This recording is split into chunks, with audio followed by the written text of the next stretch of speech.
Thank you, everybody. I will do a formal welcome after we have our opening piece of music, and I'm delighted to say that our service will commence today with Amazing Grace, performed by Roslyn's granddaughter, Lucy Tucker. You're in for an absolute treat.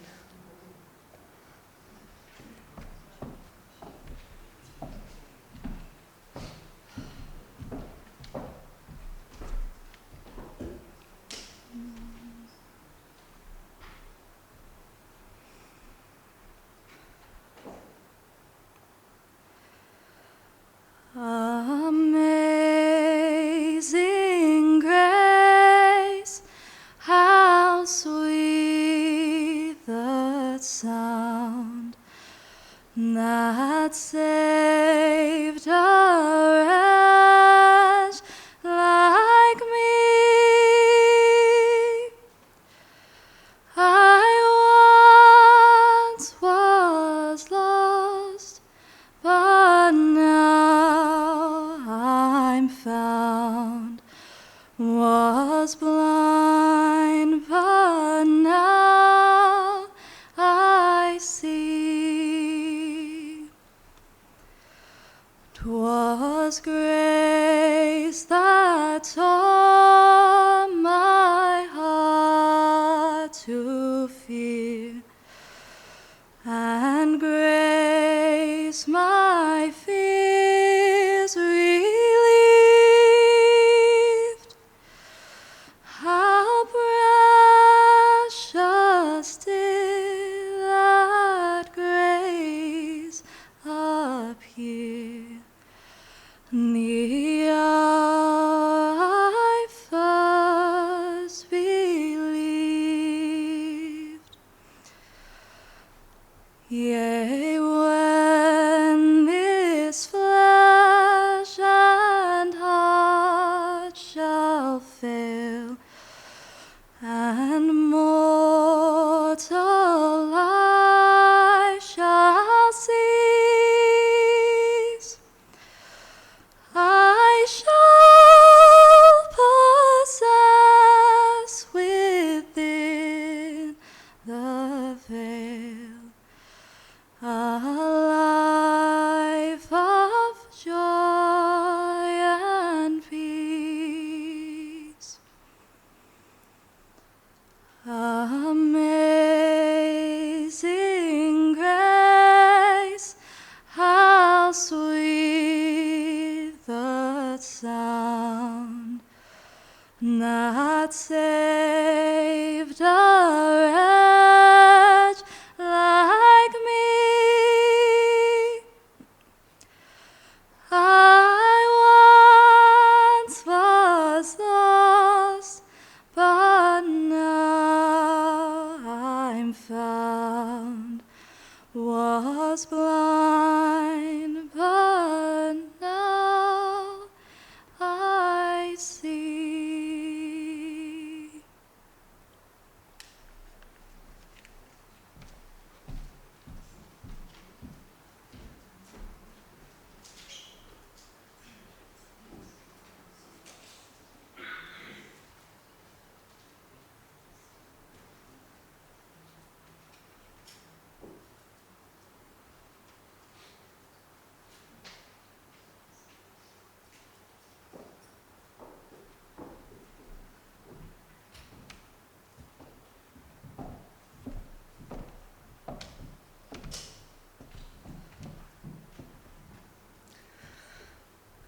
Thank you so much, Lucy.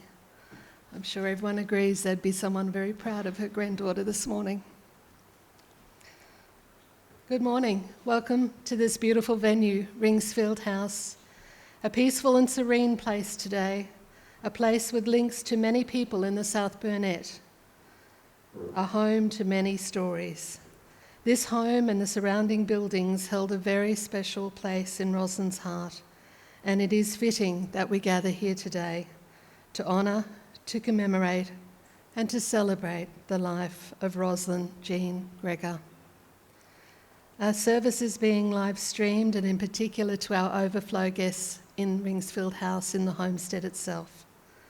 I extend a special welcome to all who are joining us via the internet. We understand that it can be difficult to not be here with us in person, but please be assured that we can feel your love here with us in the chapel. Here today at Ringsfield House, Roslyn would be delighted to see you supporting her family at this time of their loss. We especially welcome extended family and friends, some of whom have travelled some distance to be here with us. Your presence today, both personally and remotely, is a testament to the esteem in which Roslyn was held. She touched many lives in so many ways, and she will be very missed. Roslyn served many years in the South Burnett Regional Council as both councillor and deputy mayor. We are delighted to welcome the current mayor, Councillor Kathy Duff, the current deputy mayor, Councillor Jane Erkins, and other councillors who are joining us today. We appreciate very much your recognition of the contribution that Roslyn made to the council and, of course, to the Nanango region. Born and bred a country person, Roslyn knew, understood and embraced our unique Australian nature and all of the lessons, messages and teachings that it has for us if we just listen. She had a deep respect for the land, the weather and the challenges that our unpredictable weather can present. What I do ask of you this morning is to set aside your cares and concerns of every day and spend this sacred and special time in this beautiful setting, reflecting on the genuine joy that this generous, caring, very hard-working lady brought to our world. My name is Victoria, and I'm absolutely honoured to be here to guide the service today as we remember Roslyn and reflect on her life. Roslyn was a dedicated and valued member of her community, a public figure who devoted a large part of her life to public service, a voice for many, particularly those new to the community, and a well-respected member of several organisations and other governing bodies. But first and foremost, we must recognise today that she was a devoted mother, a sister, a grandmother and an aunt. Roslyn has left a loving family, specifically her son Andrew, his wife Lisa, and sons Campbell and Flynn. Her daughter Genevieve, her partner Doug, daughter Lucy, and son Rory. Her daughter Meredith and her partner Paul. Her nieces Susan and Jane, and nephews Peter, Robert, and Casey.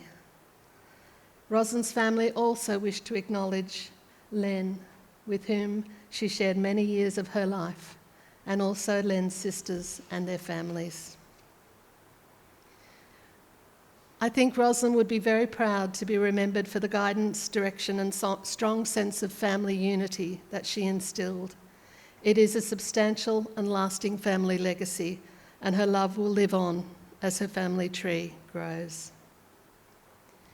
It can ease our grief to believe that those in our lives who have died before us will greet us when we pass. Of course we don't know, but we do acknowledge Roslyn's family who have died before her mother Jean, her father Ronald, her sister Margaret, and her brother Bruce. They were a close and very loving family, and it does give us comfort to believe that she is now back with them. Speaking with Roslyn's family to prepare this service, they shared stories, memories, anecdotes. The love, respect, and devotion that they had for Roslyn was obvious. Roslyn was a remarkable woman. Always a thoughtful, kind and passionate lady, Roslyn dedicated her life to giving back to community in which she lived. She had a huge heart for others, with courage and determination to make our world a better and kinder place. Raised in a very loving and happy family with parents who instilled in her a strong belief in equality, fairness and social justice, those qualities were ingrained in her essence and guided her throughout her personal and professional working life. We all leave our personal legacy when we pass away through the lessons that we pass on to others. I asked Roslyn's family what she had taught them. They spoke of how she taught them to appreciate the importance of loving relationships and bonds with others. A strategic and analytical thinker, she also taught them to approach problems from many different angles, to think outside the square, to consider issues from all perspectives. An inclusive and compassionate woman, she also showed through her own example how to relate to people from all walks of life and how to inspire people to get things happening and improve community life. Roslyn lived every day the good old Australian motto, to have a go. These are just some of the valuable lessons that Roslyn has left as her personal legacy. Roslyn lived an active, independent life until several years ago when her health began to decline and her life was affected by a form of Alzheimer's. Living with a loved one with dementia is a very difficult type of grieving. It has been described to me as a rolling grief, as you observe the slow decline of the person that you love. In the later months, Roslyn entered care at Rockpool Aged Care in Pelican Waters. Her family extend their appreciation to that team for their kindness and compassion. They made the last months of Roslyn's life comfortable, and her family felt supported and consulted in her care. During Roslyn's last weeks, close family are grateful that her daughter Meredith travelled from the UK and was able to spend 4 quality weeks with her mother. Just days after, Roslyn died peacefully, knowing just how much she was loved. At the age of 83. She is now at peace, and you should commemorate her life in a way that is meaningful to you and keep her memories alive in your heart. Roslyn's son Andrew has written a eulogy honouring his mother's life, and he's now going to share that with us.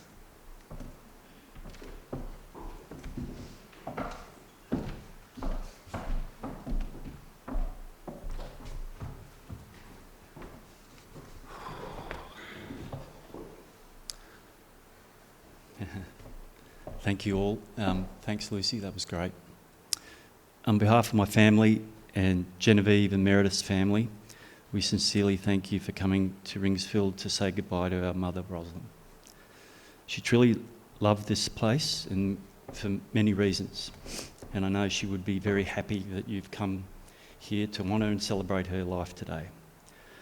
Mum was a remarkable woman who touched the lives of everyone that she met. She was caring, strong, intelligent and courageous. Her love of the land and the animals was evident in everything she did, from her early days in the family farm in New South Wales, with her beloved horse Grubby, and to her later years with her cherished dog Monty. Her adventurous spirit and determination were inspiring, and she overcame many challenges, from droughts to divorce to injury to illness. Her passion for life was evident to all and around her, but it was her resilience that was truly remarkable. Mum's impact extended beyond her family.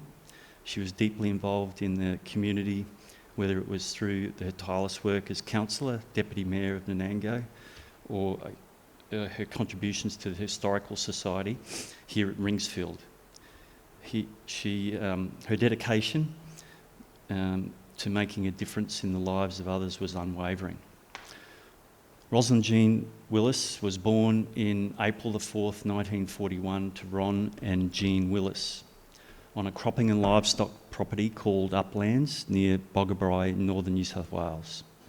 Mum grew up in a loving, supportive, hard-working and adventurous family. She had enormous respect for her father, Ron, affectionately known as Popper. He was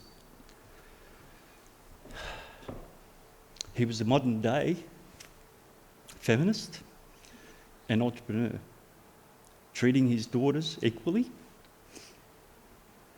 and his son, and involved her and her daughters, his daughters, in all farm activities, including finance, cropping, machinery and cattle work.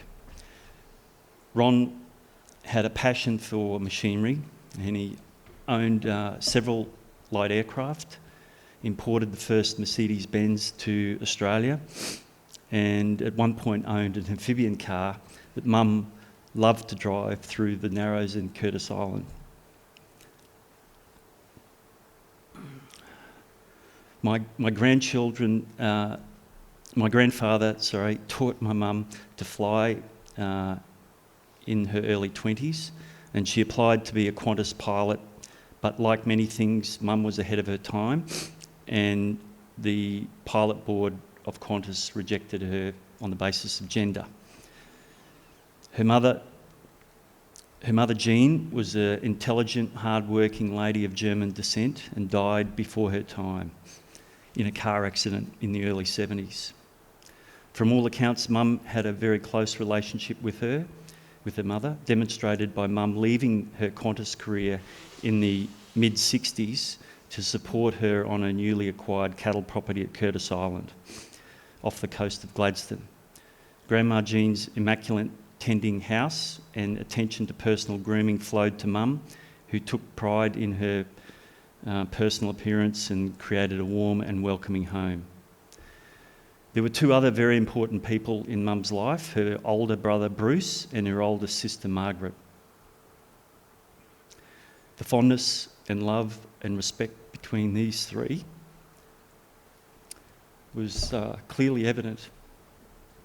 And even in Mum's last moments, she often asked about them.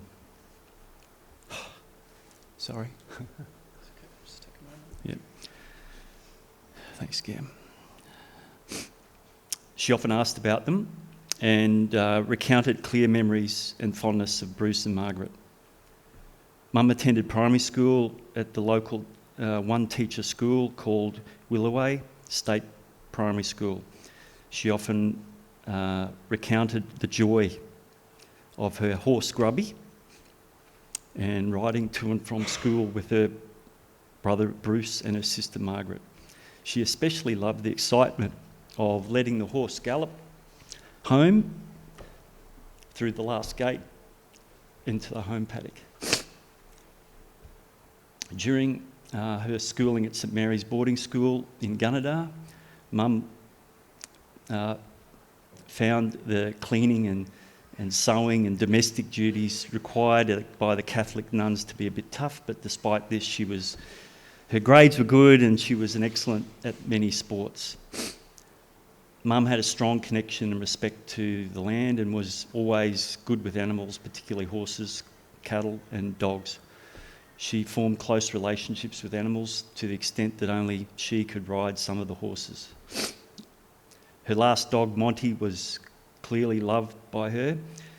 She seemed to have this, what they call Bluetooth connection that they talk about with muster dogs. After graduating from high school, Mum moved to Sydney and worked as a secretary for a short time before joining Qantas.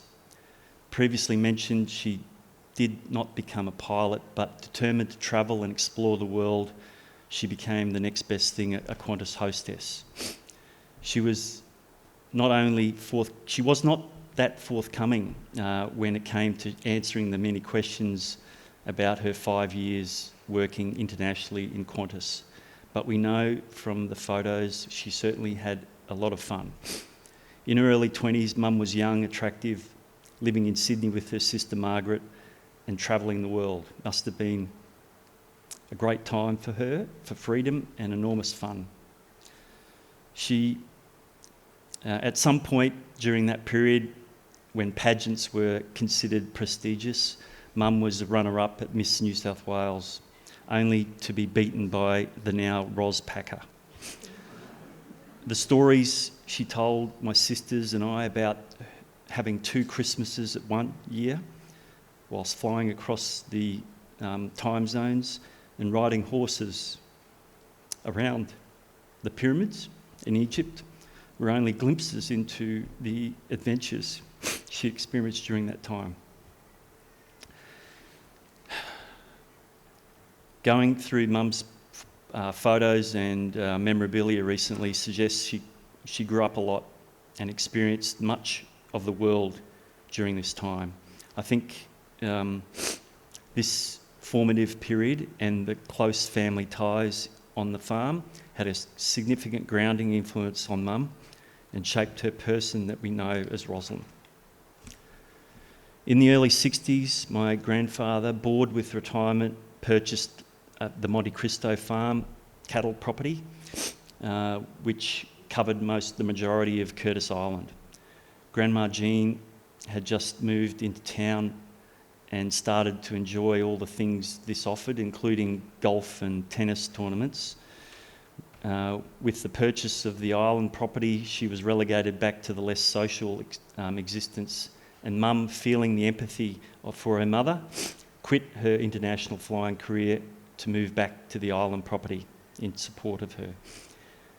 It was the mid-60s when Popper decided to sell, and that Mum met my father, Kenneth Desmond Gregor. My father Des and his brothers purchased the property from Ron. The Gregor brothers owned several cropping and livestock properties in southeast Queensland and were seeking to geographically diversify. Mum married Des Gregor on December 1966, and over the next 3 years had 2 children, my sister Genevieve and myself. During the time, Mum lost her mother in a car accident, and eventually Des and Roslyn divorced in the early 70s. Living on Curtis Island during the late 60s and early 70s were some of the best and most challenging times for Mum. Drought periods in the early 60s and again in the 70s, coupled with doubling interest rates, and also presented hardships, in addition to the amazing riding and fishing activities. There were hardships living on a remote island. Following the sale of Curtis Island, Popper purchased the cattle property in Nanango along the Weir Valley Road, and in the early 70s, Mum moved to Nanango to initially live with and support my grandfather, now widowed. Popper remained a light aircraft enthusiast, and Mum would take part whenever possible. Ron was also active in the community, helping build Pioneer Park in Nanango, and Mum followed his lead. During this time, she met Len Bachman, and from this partnership, our youngest sister Meredith was born in 1976. We often joke that one of the 3 of us, Meredith, shared many traits with Mum: good looks, very sporty, and capable at most things. She put her mind to. Mum's love of horses continued, and she was a very capable cattle person. She supported my sister Genevieve in Pony Club and helped her compete at a high level in horse events throughout Queensland. Together with Len, Mum also loved competing in cutting horse events, and in true form went on to become a respected cutting coach and competitor. They built together an arena at the South Nanango home and travelled widely in the gooseneck horse float, competing in cutting horse events. This phase of her life was filled with political and community engagement. And as time went by, Mum grew to really love Nanango, and she was most proud of the impact she and other close friends made on the Nanango community during her time as councillor and deputy mayor. Mum's dedication to the community was unwavering, and she worked tirelessly to improve the lives of those around her. She was able to discuss issues with the Premier at the time and mix it with the local workers. She found a way to relate to everyone. Her political career was marked by her commitment to public service and her ability to bring people together for the common good. I will always remember, as a young boy, handing out how to vote flyers for Mum, and one of the ladies saying to me, "What should we call her when she becomes Mayor of Nanango? Maybe Mayoress?" I will leave it to her close dear friend Liz Caffrey, who will speak later, to fill in the details of this productive phase of Mum's life. But I will say Mum was most proud of Ringsfield, her involvement in building the Kingaroy Hospital and Tipperary flats at Nanango, to name a few highlights. With the 3 children growing up, the Tarong Power Station compulsory acquisition of surrounding properties, Mum and Len built and moved to Fig Tree at the end of Rosie's Road off the Nanango-Tarong Road, 7 kilometres out of town. Together with Len, Mum was able to build and landscape a beautiful home and decorate it on a shoestring. I know her grandchildren loved visiting and particularly loved learning how to ride horses, muster and tend to cattle, drive cars and quad bikes and catch blue claw yabbies in the dam.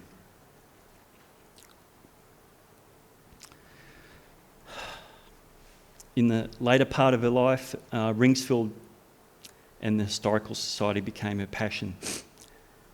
Together with Gloria Fleming, Lynn Lowe and many others, and her many followers, many volunteers, they created a truly special place for the community to utilise. In 2019, Mum and Len sold Fig Tree and separated. Mum moved to Lake Conjola, Doug and Genevieve's holiday house in south coast of New South Wales. During this period, Mum's mental health was impacted by a form of dementia that reduced her short-term memory. Despite this, she made many new friends, particularly next-door neighbours Peter and Andonia, and her lawn bowl friends. Genevieve's family dog also was a great companion. We still are amazed at the many residents who stop by and ask after Mum, fondly recalling their daily chats on the walks with Toby. Mum also survived the December 2019 New South Wales bushfires with very little drama.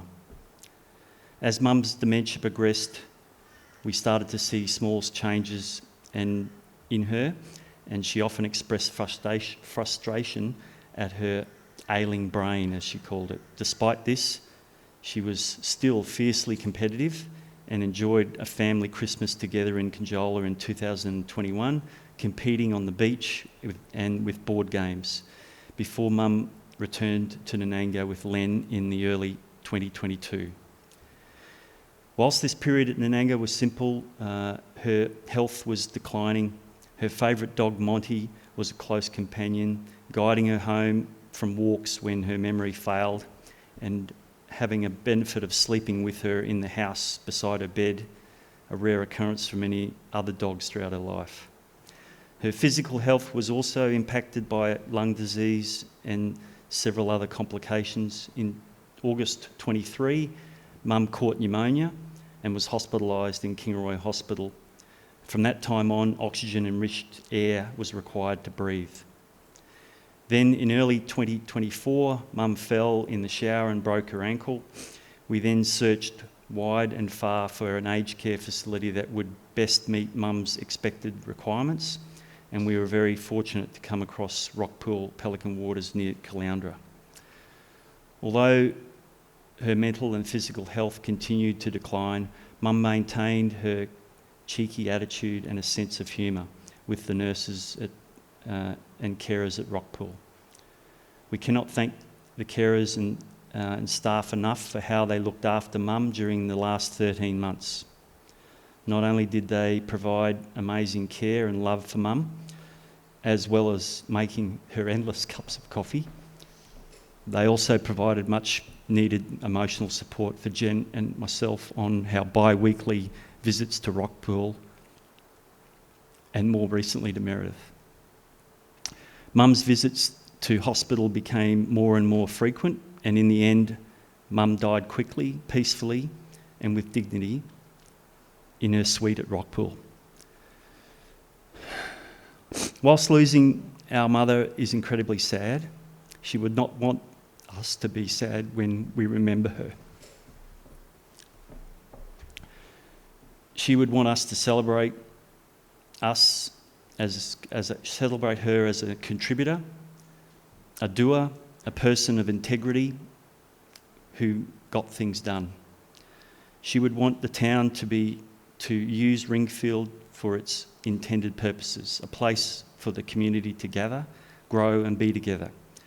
She would want you to be proud of your town. Roslyn would want you to know that you mattered to her and that she was truly grateful for your friendships and love. She would want her children and her grandchildren to be proud of her achievements, and she would want her grandchildren to maximise their lives in every aspect and be kind to one another and to take risk. It was a privilege to share with you my mother's eulogy with you today. I will always remember my mum as a caring, strong, intelligent and courageous woman.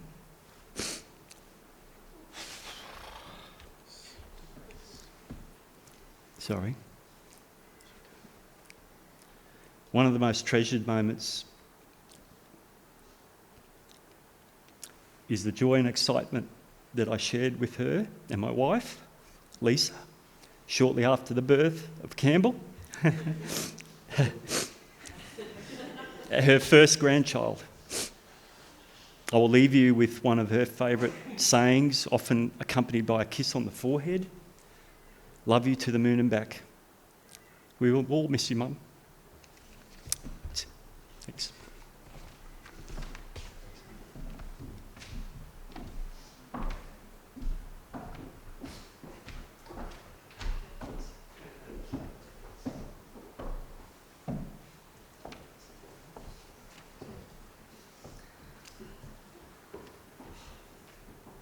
I'll give you a moment to breathe. Andrew said it was harder than anyone imagined. We know that, but you was written and delivered as only close family can. I can tell you what kind of woman that this beautiful lady was, but you made it real, Andrew, and your stories were gorgeous. And yeah, boy, those babies grow fast, don't they? I was looking for the baby. Thank you. We do have some more personal tributes from some very special people in Roslyn's life. Firstly, I'd like to invite her daughter Meredith, who is going to read a specially selected poem as a tribute from Len. Thank you, Meredith.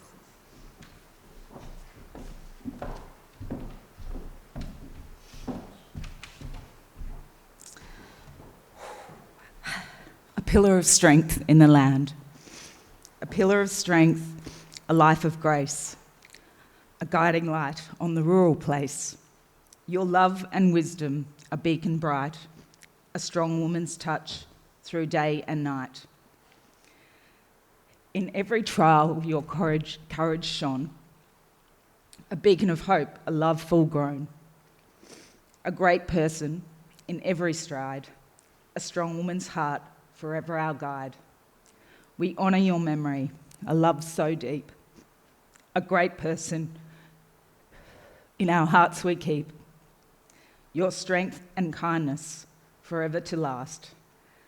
A legacy of love in memories vast.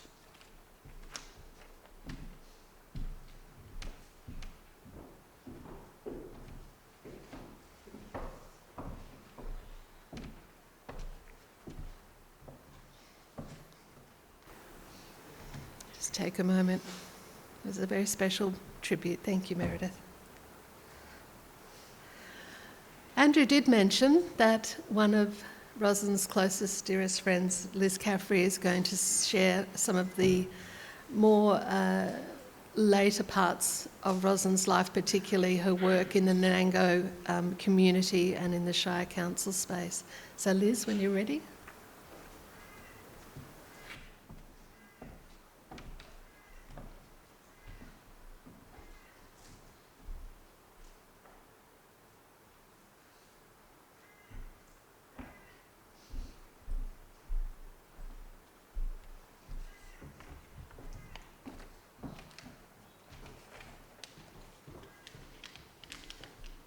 Thank you to Andrew, Genevieve and Meredith for inviting me to speak today at Roslyn's Celebration of Life.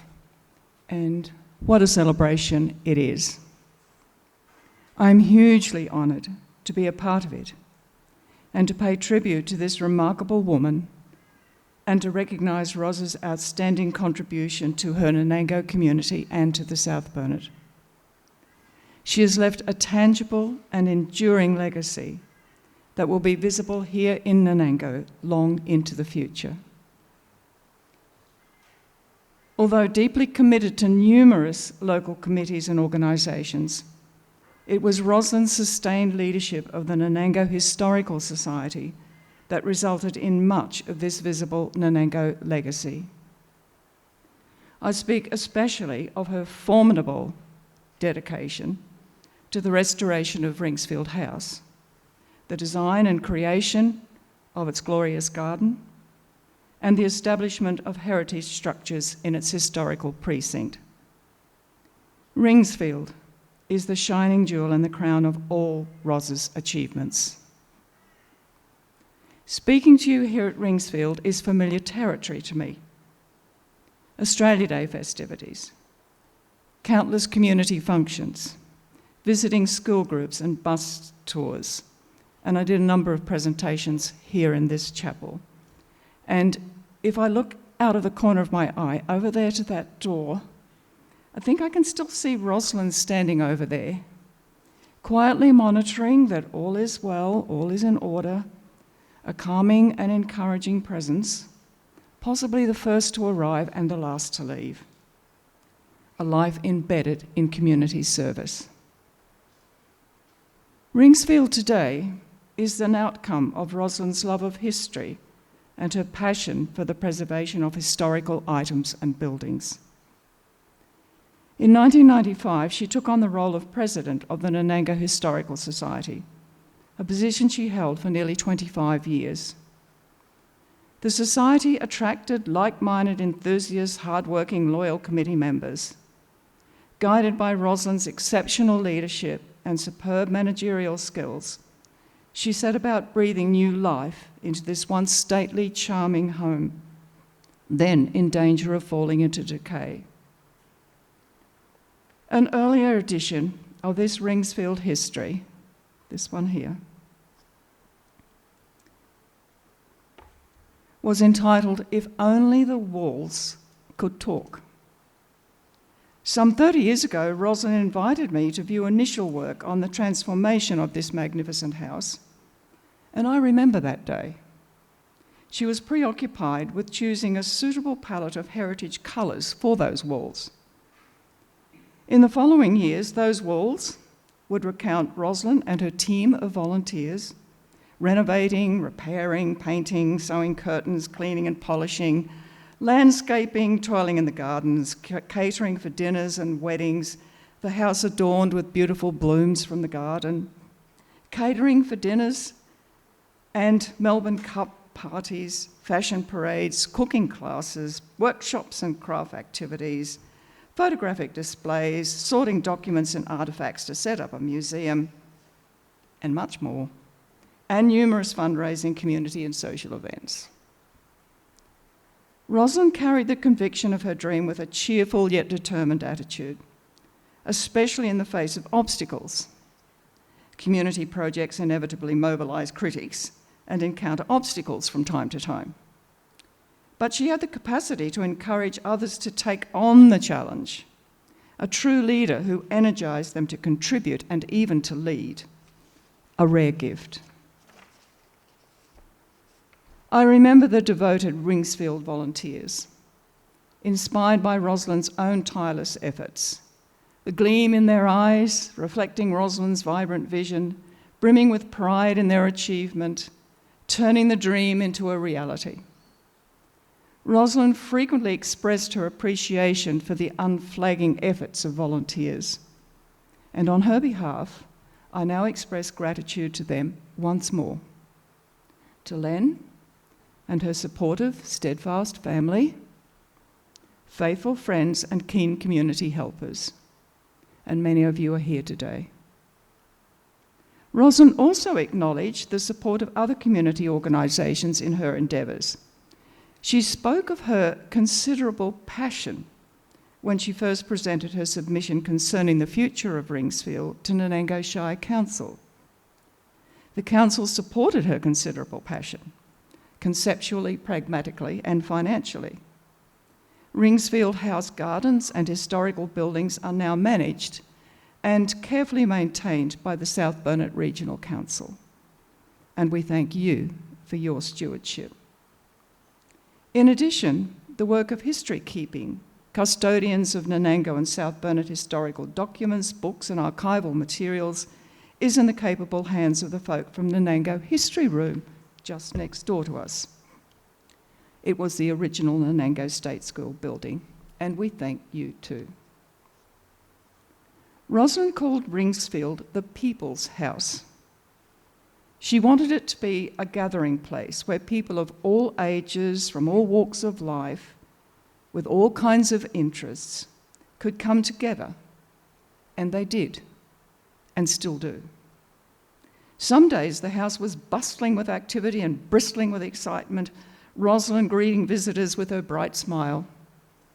And there were quiet days too, sitting together on the veranda, a coffee, a cake, and a chat, basking in the warmth of a sunny winter's morning. Roslyn, a friend, a confidant, an inspiration, an influencer. Sometimes we simply compared stories about our mutual love of cows. It was our happy place, sharing a heart for our Nanango community. I was writing histories. She was shaping and reshaping history. Both of us dedicated in different ways to recording and preserving that precious history. I often heard Roslyn declare that Ringsfield was her second home, a home away from home. But it was more than that. It was her spirit home.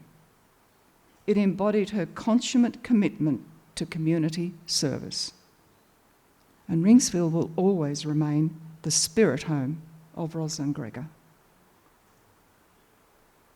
The life of this inexhaustible woman was entirely immersed in Nanango and the South Burnett, across a broad spectrum of community involvement. She served 3 terms as councillor of the Nanango Shire and deputy mayor from 2000 to 2004, prior to amalgamation of South Burnett Shires. She took a particular interest in beautification projects, aspiring to create a landscaped entrance to the town. The result was Tipperary Flat, the placement of the big bucket, symbolising the impact of coal mining in the district, and a walking track. In 2015, she was honoured with the naming of the track as the Ros Gregor Nature Walk, and devotees of Park Run assemble there each Saturday morning, and I presume they were there this morning. Did any of you go there and do Park Run this morning?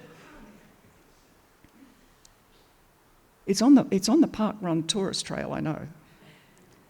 As president of the Historical Society, other Nanango historical structures were salvaged from demolition by Ros and repurposed with new lives. 2 buildings from the Nanango Hospital were relocated to the Nanango Showgrounds and now serve as an office and a meeting room. Sometimes these schemes seemed a mission impossible, but Roslyn remained resolute and undeterred. One last mammoth effort was an attempt in 2017 to transport the Masonic Lodge to Ringsfield. Even though the lodge has remained in situ, its ownership and management were transferred to local organisations, and it has since become a popular community space. In all her projects, Roslyn was an efficient, hands-on operator who got things done. She succeeded through her tenacity, combined with her negotiating skills, entrepreneurial instincts, and business acumen. She obtained and coordinated the assistance of companies, government-sponsored programs, service clubs, as well as numerous individuals who had skills and equipment. She valued enormously funding grants from organisations such as Tarong Coal and the Nanango Heritage Bank. And she didn't stop there. As a prominent member of the South Burnett Regional Tourism Board, she vigorously promoted Nanango and the South Burnett as tourist destinations. And the people came. Roslyn was a life member of the Nanango Show Society, she and Len contributing to the development of the grounds and construction of the centre ring in 1990s. The Ringsfield Coach House, over there, was constructed from timber donated by the Show Society after the dismantling of an old grandstand. As an accomplished horse rider in her own right and competitor at a national level, she shared her skills with youngsters as a pony club instructor. And together with Len, they introduced cutting as a new sport. Andrew has already mentioned this. A new sport to the South Burnett, and she and Len constructed the cutting horse arena for the Nanango Show Society. Roslyn passionately believed that better lifestyles could be achieved for residents of Nanango and the South Burnett, especially care for the disabled and the elderly. She was the driving force in the Nanango Project for the Aged, helping to establish independent living units for people who could no longer stay in their own homes. She was Deputy Chairperson of the South Burnett Health Council from 1996 to 2004, planning future directions in regional health care and hospitals. Her role as Women's Advisor to the Premier's office sat comfortably on her shoulders, women empowering women. The South Burnett community is a richer place because of the immeasurable contribution and passionate dedication of Roslyn Gregor. Fittingly, Roslyn was awarded the South Burnett Regional Council Citizen of the Year in 2011. The walls of Ringsfield, the People's House, do talk most eloquently to friend and stranger alike. They tell stories of thousands upon thousands of people who have walked within those walls over 115 years. And with words of admiration, respect, and gratitude, they speak of Roslyn Gregor and the spirit home she loved so much. Roslyn, today, it is our time to thank you. You will not be forgotten.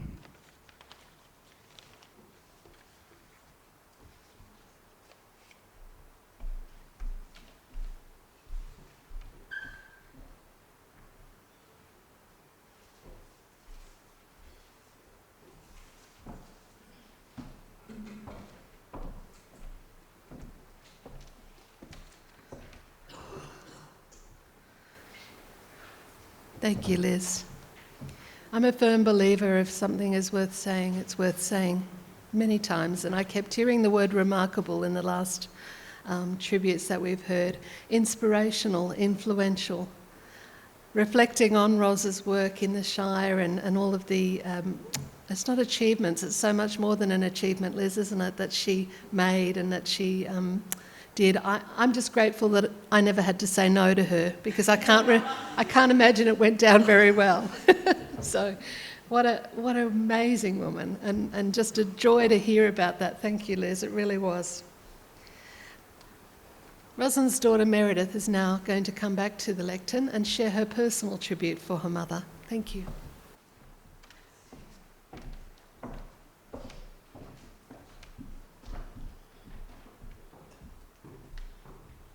Hello again. A few weeks before Mum left us, the carers called me up to Rockpool. They weren't able to get us settled for the evening. We sat together on the bed, and she kept asking me, "How old am I?" Each time I'd tell her, "Well, you're pretty ancient, Mum," or "You're positively over the hill." When I told her she was 83, she looked surprised and said, "I feel like I've only lived a few years and I've so much left to do." I'm really not sure how much she could have possibly fit into her life, but I promised her that she had done so much and had so much to be proud of. This tribute is inspired by those hours spent together. Who? Were you an adventurer, exploring the world as a young woman, visiting markets in Hong Kong and the pyramids in Egypt, bringing back with you an appreciation of other cultures and different ways of life, which you carried with you in your life? Were you a teacher, a patient tutor, whether explaining how to colour inside the lines, saddle a horse, or tie down a load of hay? And hardly ever yelling when teaching us to drive. Were you a coach, mowing a running track around the paddock for me to train, or making me run home in the dark from the hut if I skipped training that day, you driving behind me with the headlights on? Were you a cattle woman, a skilled musterer and handler who believed in working with animals, not against them? Someone that would nurse a paralysed cow back to health for 100+ days, despite saying each day, we'll shoot her tomorrow. Were you a politician, using all your experience and skills to get things done? A leader who understood the importance of doing things the right way, not just the easy way? Were you a grazier, picking, planting, fencing, and hammer milling until you were exhausted and unrecognisable under all the dust, your arms bloody with barbed wire razors? Were you a collector, scouring the strangest of places for treasured items, a lover of hats and scarves, someone who knew that X+1 was always the amount of shoes you should have in your wardrobe? Were you a grafter, working long days and coming inside utterly exhausted, only to have to prepare dinner, but always living by your mantra of, I want to wear out, not rust out? Were you a confidant, a trusted friend, someone full of empathy and always thinking of others before yourself, lending an ear or sharing tears? Were you a partner, riding the ups and downs of your relationships, supporting but always challenging in equal measures, never being relegated to a minor role? Were you a patient, scared in the night, wondering why you couldn't remember things, and being comforted when we told you not to worry, that we would remember all of the good things for you? Or were you a mother, the one who wiped our tears and tended our many grazed knees, mostly Andrew's, who smacked us when we were naughty, mostly Jen, and praised us when you were proud, who had a sixth sense for knowing when we weren't at our best and picked up the phone to offer an ear and words of advice, who taught us to respect those with different opinions but to believe in our own, who taught us a strong sense of right from wrong. Someone who worked their fingers to the bone to provide everything we needed in life to succeed. Someone who taught us that the value of things were not defined by what they cost, but the effort you put in to afford them. A shining example of what it means to live a life of purpose and passion, who guided us with your mostly gentle hand, allowing us the space to forge our own paths while quietly supporting our decisions, even when you may have disagreed. Someone whose own strength inspired us to stand strong, but to show humility when we were wrong. Someone who loved us. Were you a mentor, a coffee lover, a cake fiend, a volunteer, a clothes horse, a decorator? Were you a pilot, a partner? Were you a daughter, a cherished sister, imperfect, but a perfectionist? The truth is, you were all of these, and so much more, but to us, you were simply Mum.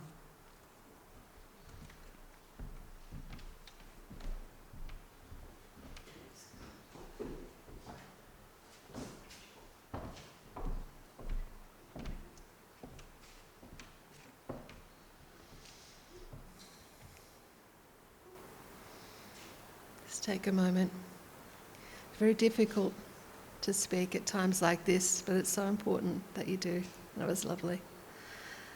Finally, in relation to tributes today, I'm delighted to introduce the 3 little tiny baby boys that Roslyn was so proud of. They're now strapping young men, and they're going to come up together and support each other as they read their tributes to their grandma.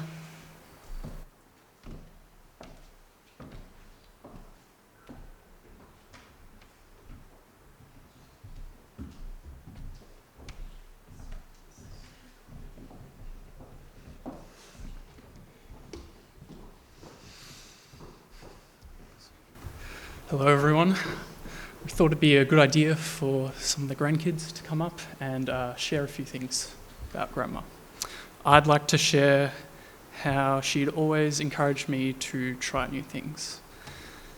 Some of my earliest memories are with her on the farm, whether it was learning to ride a horse, a quad bike, later learning how to drive. She was always patient and encouraging with me, even when I was on lap 100 of the front garden. No matter what I did, she always just loved seeing me give it a go. Every time I passed by, she would greet me with a smile, maybe a few words of encouragement. Looking back, I think that encouragement, whether I knew it or not at the time, shaped the way that I approach learning. I'll always be grateful for this, and I know she'd love that me, the rest of the grandkids, will carry that forward in the future. Thanks, Grandma.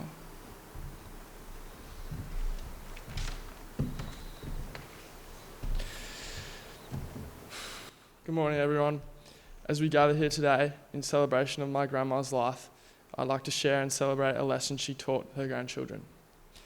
Although I'm aware of Grandma's tough and persistent upbringing, she never failed to show kindness and compassion to her beloved grandchildren.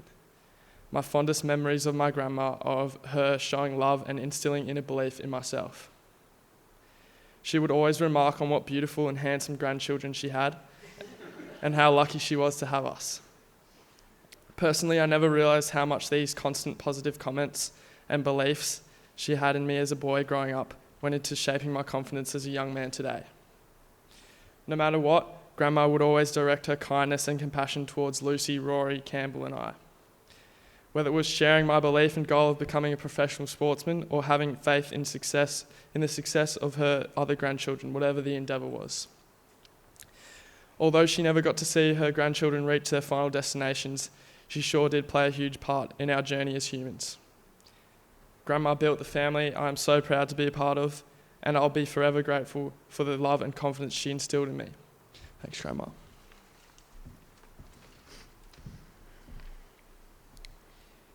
Grandma Rosie taught me many invaluable life lessons. Lessons of kindness, strength, and resilience. But there is one lesson that stands out, one that will stay with me forever. Is it a lesson she didn't just teach, but lived by every single day? The power of persistence. The lesson was captured in a small printed card, about the size of a playing card, which has been passed down through generations. Grandma Rosie first gave it to my mum before her year 12. Mum then passed it on to Lucy and gave it to me before as I start my year 12 journey this year. It has been handed down to me. The words on the card read, "The legend of persistence. Nothing in the world can take the place of persistence. Talent will not. Nothing is more common than unsuccessful men with talent. Genius will not. Unrewarded genius is almost a proverb. Education will not. The world is full of educated derelicts. The slogan, press on, has solved and always will solve the problem of the human race. Calvin Coolidge, 30th President of the United States." This simple card holds more than just words to me. It carries the legacy of Grandma's unwavering spirit. She truly embodied the message within, demonstrating perseverance in everything she did. It continues to give me motivation and the courage to follow in her footsteps. Grandma's determination is not just a cherished memory, but a lasting impact easily visible as we look around at the Ringsfield Gardens and home and house we meet at today. A true testament to her relentless hard work and unwavering dedication to a greater cause. Her persistence is inspirational, and I will try to carry on her legacy with me always, serving as a guide to not just how far one can work if they work hard and embrace a press-on attitude. Thanks, Grandma.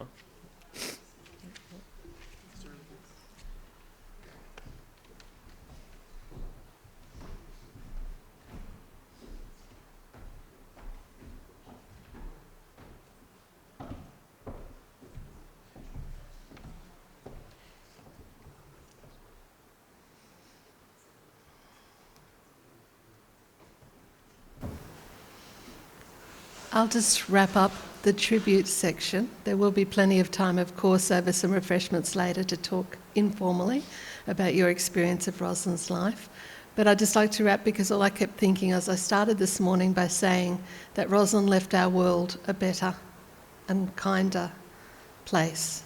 And I think after all of those tributes, you would agree that she did in so many different ways, all of them special. The emotions and memories that just one picture can evoke are precious and priceless. We're now going to share in a presentation of some highlights from Roslyn's life and enjoy some music to accompany it. Please enjoy the images and take this quiet time to reflect on what she meant to you. Thank you.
I sit and wait. Does an angel contemplate my fate? And do they know the places where we go when we're gray and old? 'Cause I have been told that salvation lets their wings unfold. So when I'm lying in my bed, thoughts running through my head, and I feel that love is dead, I'm loving angels instead. And through it, oh, she offers me protection, a lot of love and affection, whether I'm right or wrong, and down the waterfall, wherever it may take me, I know that life won't break me when I come to call. She won't forsake me. I'm loving angels instead. When I'm feeling weak and my pain walks down a one-way street, I look above and I know I'll always be blessed with love. And as the feeling grows, she breathes flesh to my bones. Oh, when love is dead, I'm loving angels instead. And through it, oh, she offers me protection, a lot of love and affection, whether I'm right or wrong, and down the waterfall, wherever it may take me, I know that life won't break me when I come to call. She won't forsake me. I'm loving angels instead.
Forsake me.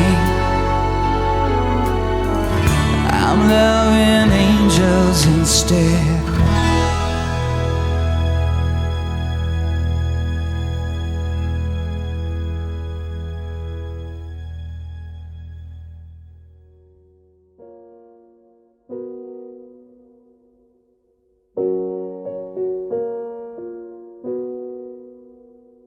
I took the supermarket flyers from the windowsill. I threw the day-old tea from the cup.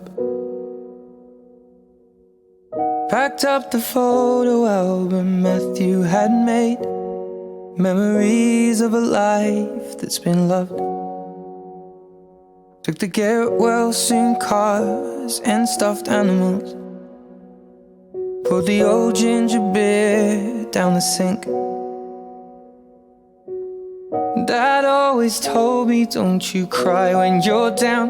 But Mum, there's a tear every time that I blink. Oh, I'm in pieces, it's tearing me up. But I know a heart that's broke is a heart that's been loved. So I'll sing hallelujah.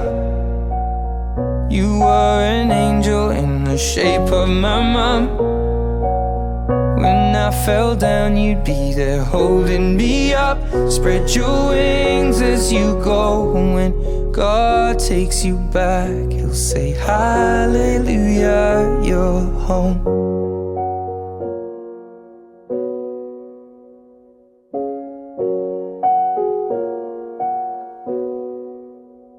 I fluffed the pillows, made the bed, stacked the chairs up, folded your nightgowns neatly in a case. John said he'd drive, then put his hand on my cheek and wiped a tear from the side of my face.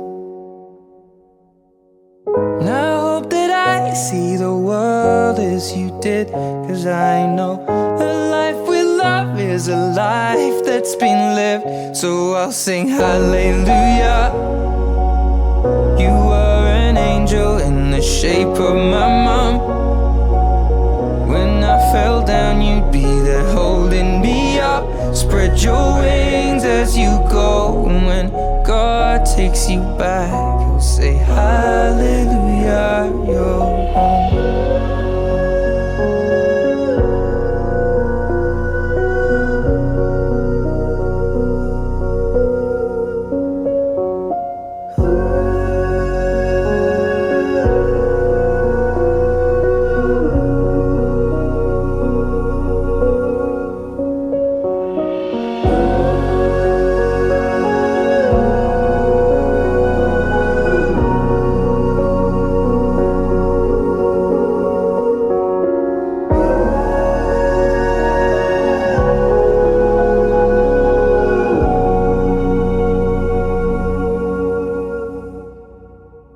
Hallelujah. You were an angel in the shape of my mum. You got to see the person I have become. Spread your wings and I know that when God took you back, He said hallelujah, you're home.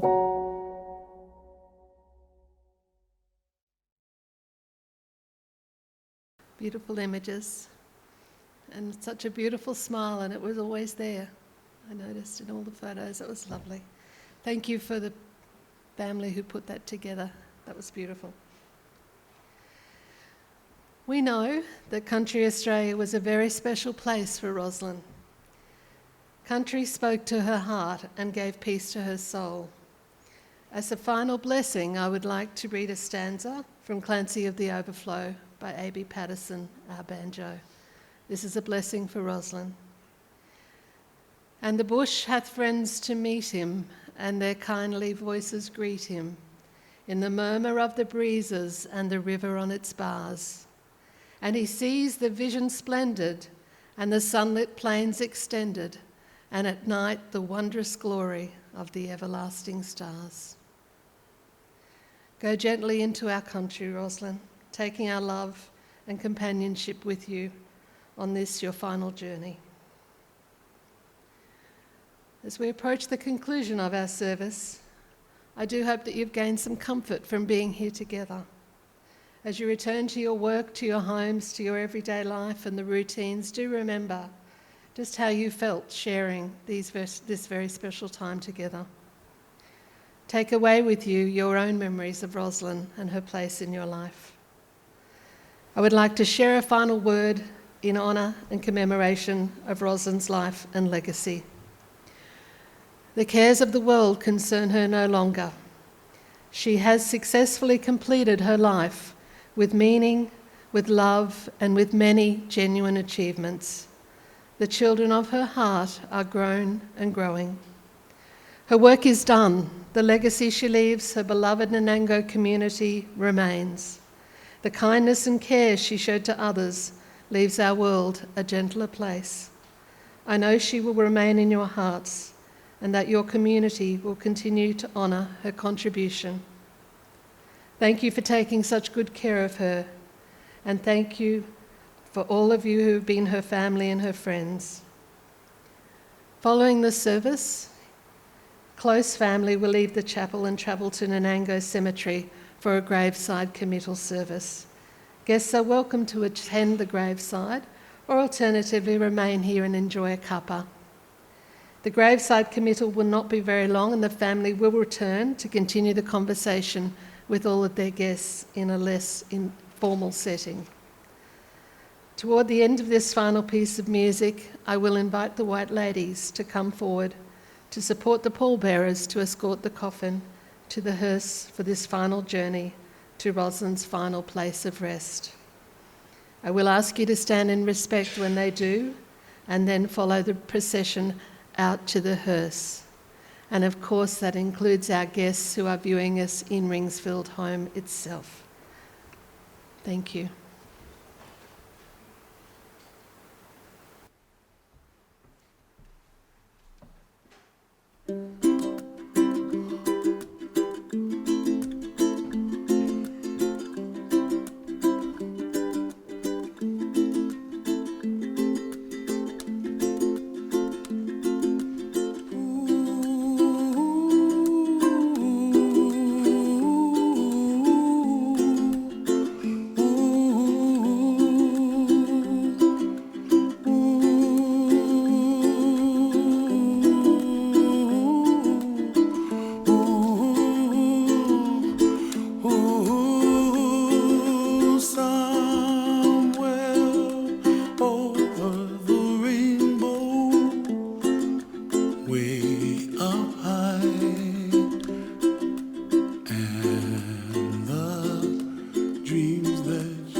dreams really do come true. Ooh, someday I wish upon a star, wake up where the clouds are far behind me, where trouble melts like lemon drops, high above the chimney top. That's where you find me, oh, somewhere over the rainbow. Bluebirds fly, and the dreams that you dare to, oh, why can't oh, someday I wish upon a star, wake up where the clouds are far behind me, where trouble melts like a lemon drops, high above the chimney top. That's where you find me, oh, somewhere over the rainbow, way up high. Oh, hi, I'm David Gregor, Des Gregor's nephew, and I met Roslyn when she was on Monte Cristo. I was only a bit of a kid at about probably age 11 or 12, and I happened to be staying at the homestead with Roslyn, and everyone had gone off and left Roslyn and I with a Land Rover with a flat battery down in the hangar, which was down the hill from the house. So we walked down the hill, and she said, the only way we're going to get this thing started is if you press the starter button and I crank it. And it worked, and I thought, what a woman, cranking this Land Rover. And there were contract musterers staying there too, and they were called the Farr family. The father was Les Farr, Jim, Tom, a whole lot of them. And Roslyn used to have to make them meals and everything. And one day they came in from mustering, and Roslyn quickly gave them some sweet corn, and Tom, the father, said, "A man works like a horse and now he's got to eat like one," which brought the house down. That's it for me. We are sorry to lose this wonderful woman to our world because she contributed so much. Her work with Ringsfield was absolutely outstanding. And our time in Anango, which has only been 21 years, was really enriched by what she's done with Ringsfield, because we know this Robin Dodds designed house is really a treasure for Nanango, but for Queensland. And it would be really nice if what Ros has done and contributed to can be perpetuated through the South Burnett Regional Council. She was a tireless worker for this and other historic buildings. Yesterday we went to a talk about the Antique Roadshow down in Brisbane, which was given by Arts National, a guy for Arts National, and I think Ros is somebody who's contributed enormously through her historic interest as well as her activities. Long may she reign up there, and we're wishing that she was still with us down here. Okay, Ros. Well, I knew Ros for quite a long period of time, of course. We had many projects together. I was a councillor from 1988 through to 94, and then again in 2004 to 2008 when Ros was the deputy mayor. In Ringsfield, as far as Ringsfield was concerned, we had plans afoot for a museum at some point, and it was Ros' suggestion that we make it Ringsfield instead of building a purpose-built one. So she was very influential in that, as people are already aware. Also, Ros was an excellent counsellor. She stood up for what she believed.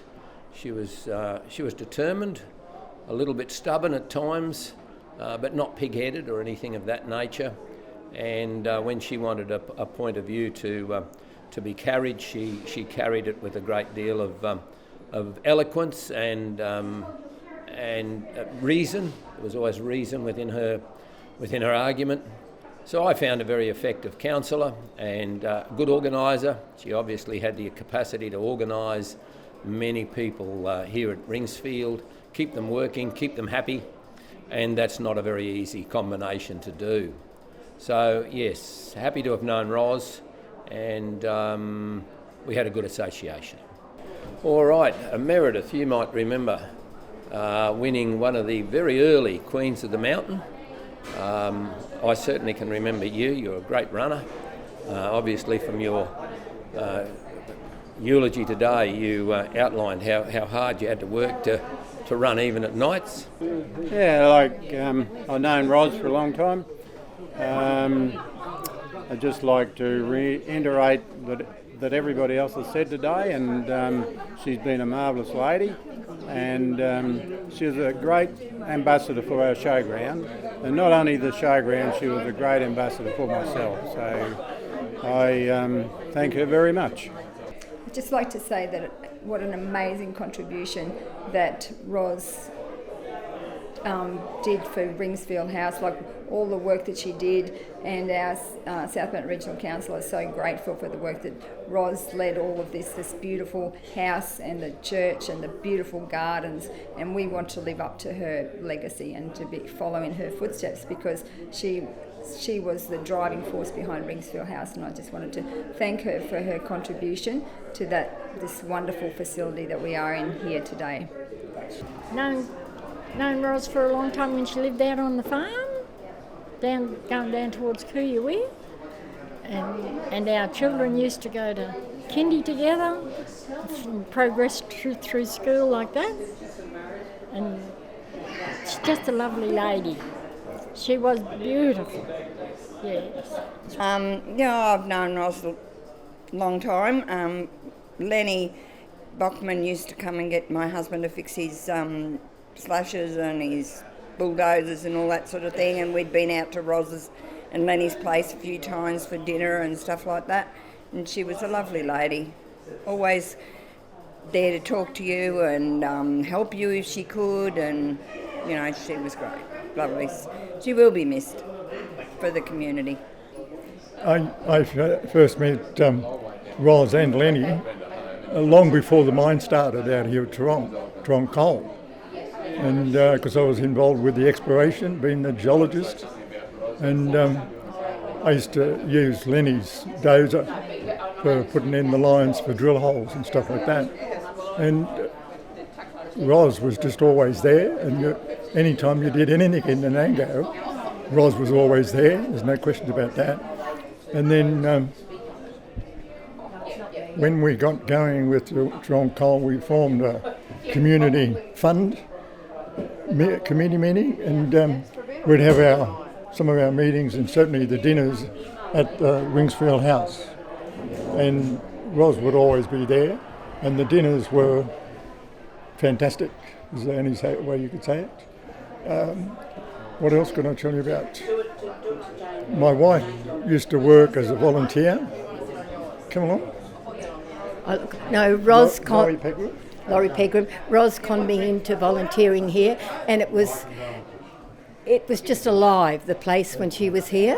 We were busy, and I think we'd wait. We had the dinners and we'd work in the kitchen, but probably the time when it was painted and everything was emptied out and we had to rearrange things. It was a fun time. And one day it was so hot, when the alcohol had gone, we just put our feet in the big bathtubs full of ice. So she was delightful to work for, and thank heaven she brought Ringsfield alive. And Ros, basically, you could sum her up, she was a great woman. Excellent lady. Well, Roslyn and I did tuck lodge at the primary school together 50 years ago, before Genevieve started school. and we've been in fairly close contact ever since. She's been an inspiring and lovely lady.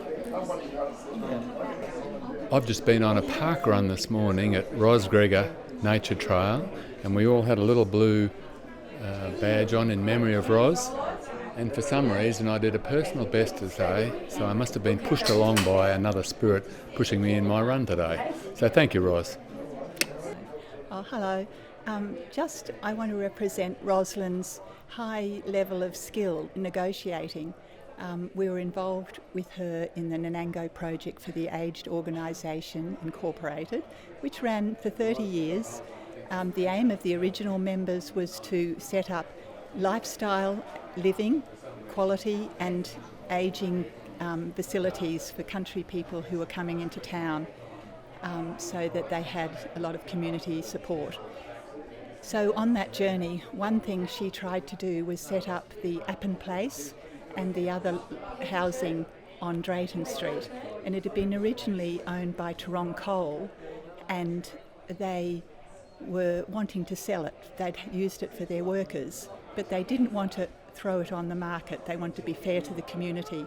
And at the time, Toorong North was being built, and Roslyn, as a councillor and vice mayor, realised this was a huge opportunity. They needed accommodation, Toorong North workers, so she negotiated with the Toorong Coal, I hope I'm correct in saying this, and the Toorong North to the council to buy the units. But they couldn't afford it, they didn't think, so that then they were going to rent it to the units to Toorong North, who were desperate. So Toorong Coal got the sale, council bought it, but they got it paid off because, very cleverly, Toorong North needed to have accommodation, so they had to pay. So it was a very stressful few days of negotiating for her, and she pulled that together. And it's still today, I think that accommodation is part of this town accommodation for people in living permanently, some I think, and some temporary accommodation. So just clever story of Roslyn pulling lots of pies together. Okay, my name's Natalie, I'm Lenny's daughter, so I've known Roslyn for a damn long time, and of course Meredith, my half-sister, is her daughter. Through my life, she has been, like the kids said, a great encouragement to a lot of people, and even to me. She tried to talk me into becoming a pilot once when I was very young, and the other thing she tried to get me to do was to become a teacher for kindergarten, things that she thought that I'd probably be good at. So she was always a person who really tried to encourage the best out of everyone, and I would make a comment to her and she'd be going, "Oh, Natalie." I can always remember her with that distinctive say, she wasn't necessarily disagreement, but, it was probably, again, one of her things. She probably thought there was another way to go about things. So, I respected her greatly, and she was a great mentor to a lot of people and certainly put in a lot of work for the Nanango community over her time. Hi, my name's Jane Erkins, and I was a friend of Ros Gregor, or rather, she was a great friend to me. I found that working on a very rare volunteer basis up at Ringsfield House, and I remember at different times stopping in on the way home from some sort of event that I had attended, and I would pop into the house, and Ros would be sitting in the kitchen by herself, or maybe with Lynn Lowe or just one of the other volunteers.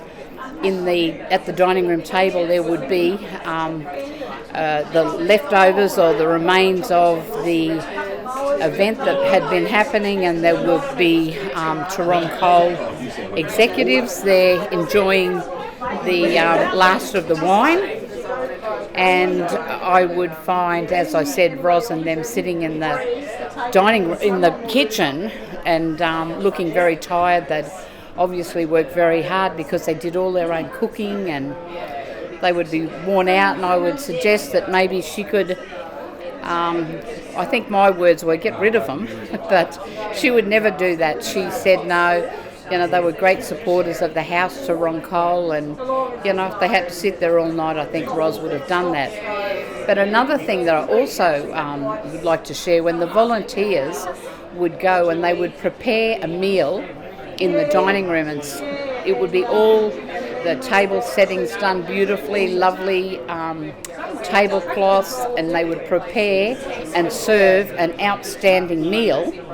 But what I also found, if you were one of the volunteers on that night, it was a little like upstairs, downstairs, and in the kitchen they would have all the volunteers sitting around the table enjoying exactly the same meal and the same wines, because they did like to make sure that the wines were of a quality that could be served. And that was always a great night for volunteers, and probably reflected what Ros was like with volunteers. She just treated them so good.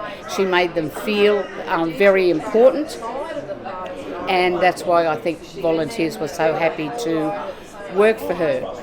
I know I would, in my role as a real estate agent, I would pop by the house and introduce newcomers to town, and Ros certainly sorted out straight away whether there was any chance of them coming up and working up at Ringsfield.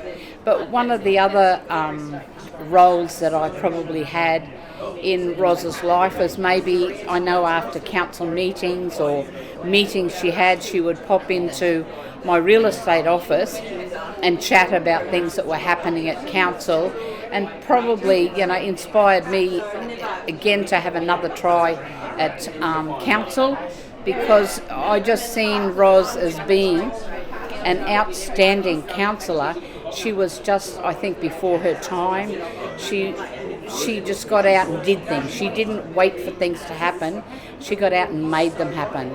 So, she, as I said, she was a great friend, a great mentor, and she was definitely a great person for Nanango. Hi, my name is Jane Dukes. Rosie was my auntie. My mum was her big sister Margaret, and I was just sharing with my brother a really funny story we were talking about this morning about how much Mum and Rosie loved to scare Meredith and I.